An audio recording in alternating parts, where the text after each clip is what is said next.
Did you know that recurring celebrations such as Christmas, Easter, and birthday can have a huge impact on your mental health and general well-being? Don't believe me?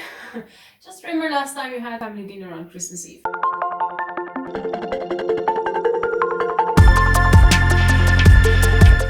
Welcome everyone, this is A Voice Calling Out, your safe place during the pandemic and beyond.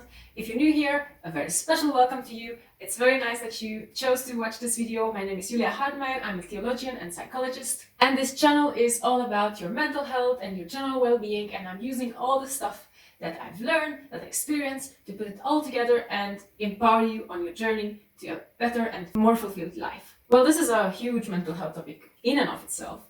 But with this year's pandemic and lockdown and quarantine situation, it just gets all kinds of difficult. Not only are traditions sometimes very hard on our psyche because of all the situations that we have to face with our families, but having to not have those kind of situations can also be pretty stressful. So that's why in this video, I will tell you about how the essence of Easter can be such an empowering and life-affirming force in your life, that this Easter might even turn out to be your fullest yet, with or without quarantine and with or without family traditions.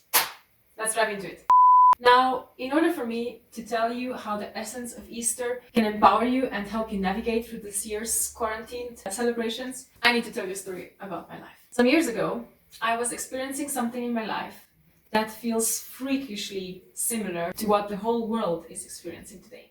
Back then, I was also on lockdown. The government of my own brain sent out the message to the rest of my body that for my own and others' sake, the best thing to do is to self-isolate emotionally. I was suddenly forced by this perceived command to spend all of my time all alone with myself. It was a miserable experience. I did not like the company of the one I saw in the mirror, and I didn't know how to escape it. And as opposed to today's experience, I had no one to share it with. Because my quarantine, unlike today's, was not for my own good, and definitely not for the good of others. Because my quarantine wasn't about keeping something out of my body and out of the body of others.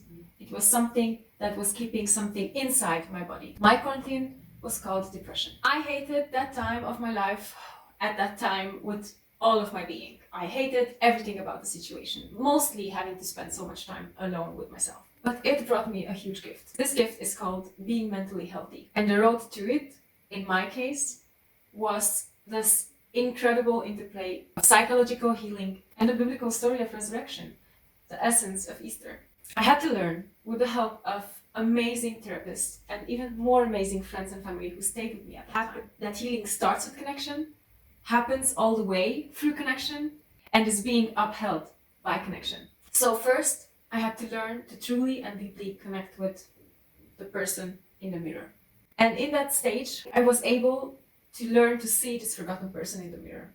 I was learning to see her real hopes and real fears, her real joy and her real sorrow.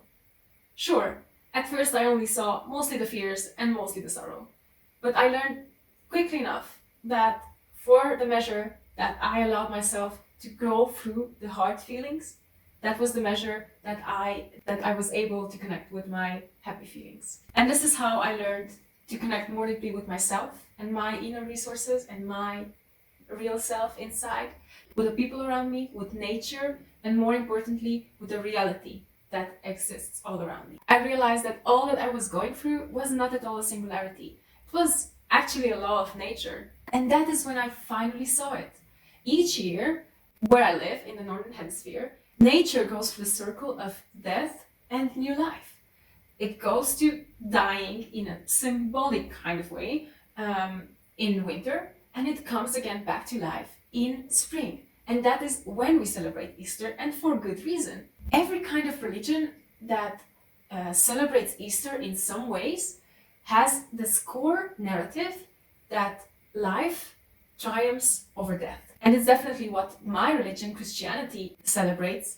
Not just life generally triumphing over death generally, but the life of the one true God who resurrected after having been dead. And my own story, going through my own dark place, my own kind of death, if you want to call it like that, because in that place, I have to say many things in me had to die, some of my patterns, some of my self-deprecating thoughts and convictions, stuff like that. My own story of going through this dark place, through death, has also resulted in coming out on the other side with having a full sense of a new life. So this story makes so much more sense against this backdrop of nature because it tells me, hey, this is normal. Even more than that, my story definitely makes much sense in the light of the biblical story of death and resurrection.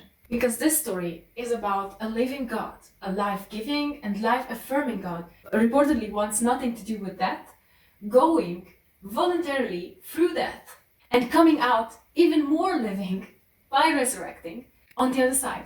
This God goes voluntarily through suffering and death and defeats it.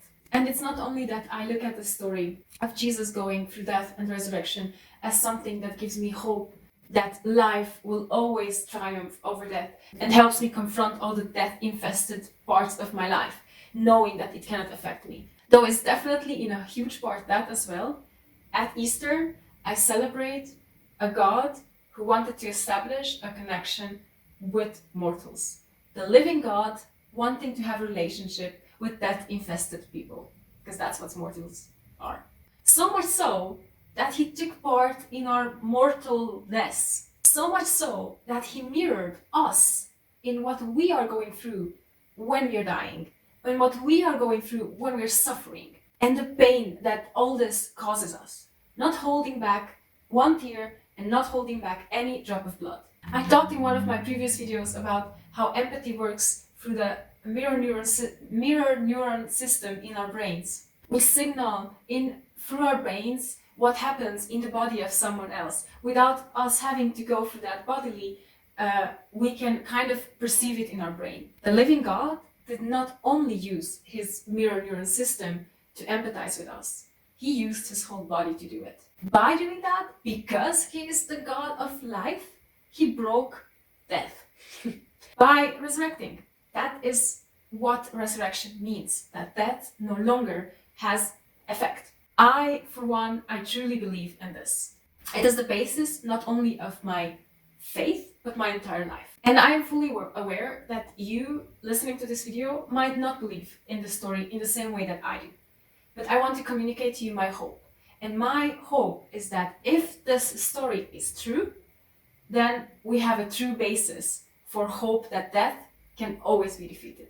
It means that when we go through hard places, be that mentally, physically, emotionally, spiritual, wherever, we can expect that these hard places won't break us. It means that we can work towards bringing life to life.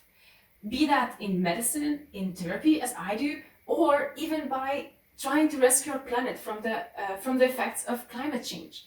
All of that, for me, is that we as humans have hope that life will always prevail. And this hope is what I will celebrate this Easter with all of my being. Many others will do as well. Though we cannot meet in our communities as we would usually do, I am sure we will be trying to celebrate it with our full hearts. And this is what I invite you to celebrate as well. I invite you to do this. Take a look at your spring or Easter decoration. If you see bunnies, eggs, spring twigs or whatever, take a look at the nature around you. Take a look at the trees blooming.